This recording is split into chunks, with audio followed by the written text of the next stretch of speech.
सुनो, ये शिकार चारों तरफ घूम चुका, एक भी शिकार नहीं मिला। हौसले में मिल रहे।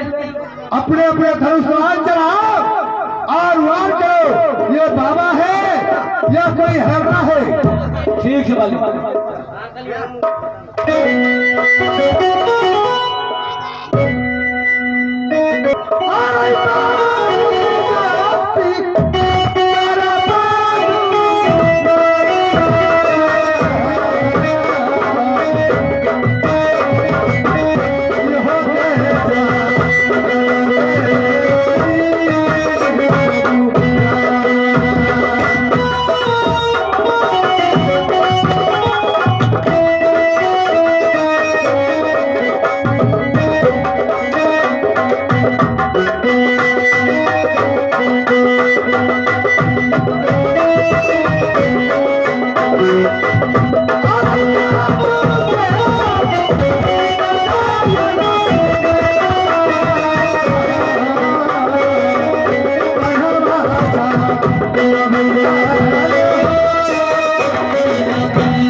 मैं तुम्हें शराब देता हूँ।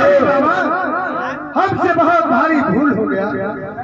मैं सेनापुर शहर के रहने वाला राजा सोनो सिंह हूँ। मैं घेरना समझ काबू पर खंजर मैंने उठाया। हे गुरुदेव, मैं कुछ नहीं जानना चाहता हूँ।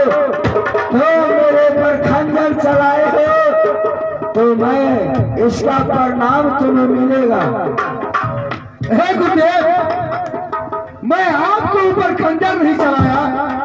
एक हरना समझ को मैंने अपने तलवार चलाया, फिर भी मैंने रोक दिया अपने खंजर को। लेकिन मैंने इस तपोवन में तप कर रहा था, लेकिन तूने मेरा ध्यान तोड़ दिया। किस कारण से?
तुम किस कारण से आए हो ये मुझे बताओ।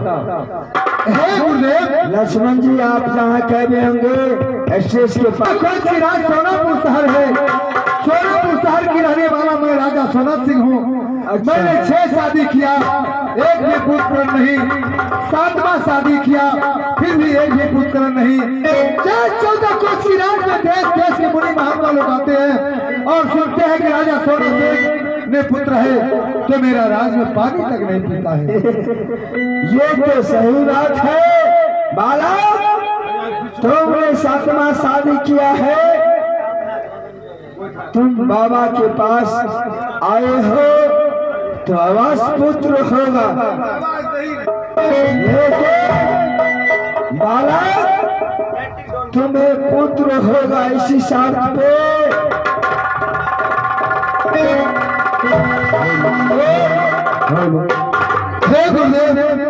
तुम्हें पुत्र होगा इसी शर्त पे कि हमारे पास तुमको 12 बरस रहना होगा।